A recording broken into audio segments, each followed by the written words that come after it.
کہ امام حسن پاک کو کئی مرتبہ زہر دینے کی ناپاک کوشش کی گئی۔ مدینہ طیبہ کے اندر امام حسن پاک کو 2 مرتبہ زہر دیا گیا، ایک مرتبہ شہد میں زہر دیا گیا اور ایک مرتبہ کھجور میں زہر دیا گیا، لیکن دونوں مرتبہ وہ زہر کے اثرات ناکام ہو گئے۔ آپ نے نانا جان کی بارگاہ میں جا کر دعا کی اور اس کا اثر ختم ہو گیا، لیکن دو مرتبہ زہر کے بعد آپ نے حضرت سیدنا امام حسین سے مشورہ کیا، ایک کام کرتے ہیں کہ یہاں کی ہوا، مدینہ طیبہ کی ہوا بڑی عظیم ہے، اس میں شفا ہے، لیکن یہاں 2 مرتبہ مجھے زہر دے دیا گیا، چند دن کے لیے میں ایک کام کرتا ہوں کہ یہاں سے نکل کر ملک شام کی طرف گرد و نواح کے اندر جو ہے میں جا کر کے کچھ اپنے ماننے والوں کے گھر اپنا وقت گزارنا چاہتا ہوں۔ تو آپ جو ہے اللہ اکبر موصل کی سرزمین پر حضرت سیدنا عبداللہ ابن عباس رضی اللہ تعالیٰ عنہ کے ساتھ چند دن کے لیے تشریف لے گئے۔ جب وہاں پہنچے اور وہاں کے لوگوں کو خبر ہوئی کہ امام حسن مجتبی تشریف لا رہے ہیں، تو وہاں موصل کے اندر ایک شخص رہتا تھا جس کے دل میں اہل بیت کی بڑی دشمنی تھی، حالانکہ وہ اندھا تھا اور اس کے دل میں اہل بیت اطہار کی دشمنی تھی۔ امام حسن پاک کی آمد کی خبر سن کر اس نے کیا کیا، ایک جو ہے اس نے عصا تیار کیا اور عصا کے نیچے کے حصے میں اس نے لوہے کی ایک میخ لگائی، کھوٹی لگائی جو نکیلی ہوتی ہے، اور اس کو اس نے زہر میں بجھایا اور زہر میں بجھا کر کے اس اندھے نے یہ کوشش کی کہ کسی طرح میں حسن پاک کو شہید کرنے میں کامیاب ہو جاؤں، اور جس مسجد کے اندر آپ موصل میں نماز ادا کرنے کے لیے تشریف لاتے تھے، یہ وہاں آ کر کے بیٹھ جاتا اگلی صفوں میں، اور آپ جب درس قرآن دیتے یا واعظ و نصیحت فرماتے تو وہ بہت روتا تھا آگے بیٹھ کر کے، پھر اس کے بعد بہت موقع کی تلاش میں رہتا لیکن اس کو موقع نہیں ملتا۔ ایک مرتبہ نماز ظہر کے بعد آپ نے واعظ و نصیحت فرمائی اور اس کے بعد اپنے ایک ماننے والے کی دکان پر آپ موجود تھے اور لوگوں سے کچھ گفتگو کر رہے تھے، یہ آیا اور آنے کے بعد اللہ اکبر امام پاک کی گفتگو کا اندازہ سن کر کے، اس لیے کہ جو اندھے ہوتے ہیں، جو نابینا ہوتے ہیں، ان لوگوں کو کچھ ذہانت زیادہ ہوتی ہے، کیونکہ اللہ کی یہ سنت ہے، اللہ کوئی چیز لیتا ہے تو کسی چیز میں اضافہ کر دیتا ہے، تو جو نابینا لوگ ہوتے ہیں وہ آواز جدھر سے آتی ہے سمجھ جاتے ہیں کہ بولنے والا کہاں کھڑا ہے اور وہ کھڑا یا بیٹھا ہوا ہے، اس کا اندازہ بھی ان کو ہو جاتا ہے۔ تو اس اندھے نے آواز کا اندازہ لگا کر امام حسن پاک کے پیر کو اپنے پیر سے ٹویا، اور ٹونے کے بعد وہ عصا اس نے اٹھا کر ایسے زور سے رکھا تجاؤل عارفانہ سے، یعنی کہ جان بوجھ کر لیکن انجان بن گیا، اور اس نے پیر پر ایسا رکھا اور رکھ کر کے زور سے دبا دیا۔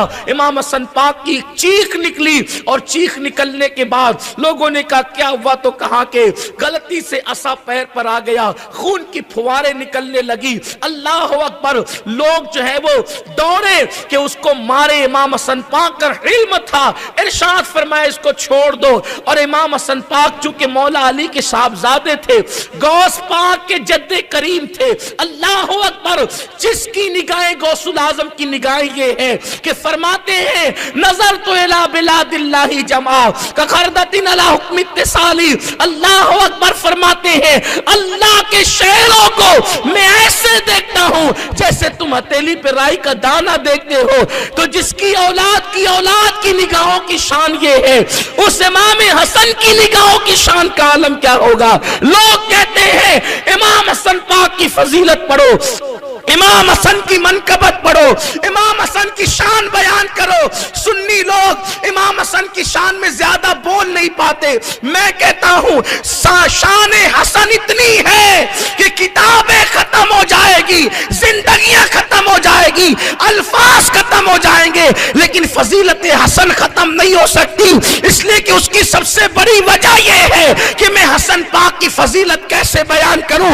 ایک بیٹے کا نام عبد القادر جیلانی ہے اور دوسرے بیٹے کا نام امام مہدی ہے، جس کی عبد القادر کے سامنے سارے اولیاء گردنیں خم کرتے ہیں، وہ حسن کی اولاد میں ہے، اور کریم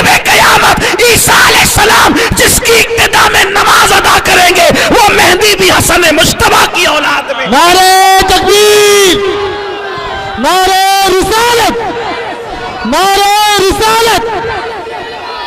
اب اندازہ کریں جب بیٹوں کی یہ شان ہے تو مولا حسن مجتبیٰ کی شان کا عالم کیا ہوگا.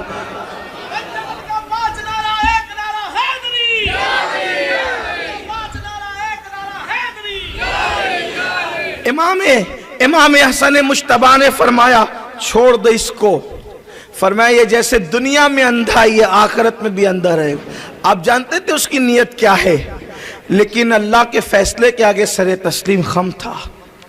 اللہ رب العزت کے فیصلے کے آگے سر تسلیم خم تھا. آپ نے فرمایا چھوڑ دے اس کو. یہ دنیا میں بھی لوگوں کی نظریں نہیں گئی وہاں تک.